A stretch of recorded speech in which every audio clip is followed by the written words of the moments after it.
then there was another one, like in the 80s, I was working on a piece called Book of Days, and I was up in the country. I have a tiny little house that's right by a stream. The stream is going all the time.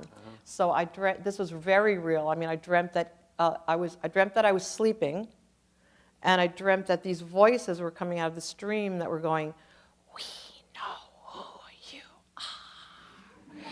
We know all you've done. We know who you are." So I just thought it was so weird, though, like, "We know him," you know, sort of the sound of their voices. So that went right into Book of Days. I made like a whole canon with it and everything, you know. So that was a very direct kind of thing.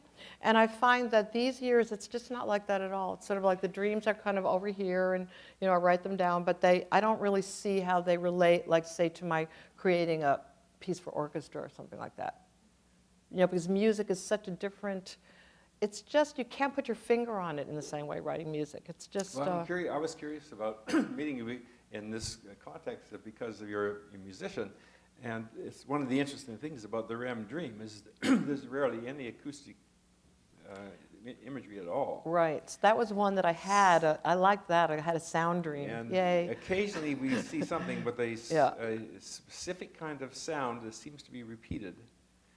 But more often people will be walking by someplace and they'll say, here there are people, and they were saying this and they were saying that, but they couldn't hear what they said, but they knew what they were saying. Right. But you actually have an acoustic That was piece nice there. to have it. Like I think I've had acoustic dreams maybe 2 or 3 times in my life. Well, you're in good company. You know that Mozart claimed that he wrote a whole symphony in his dreams.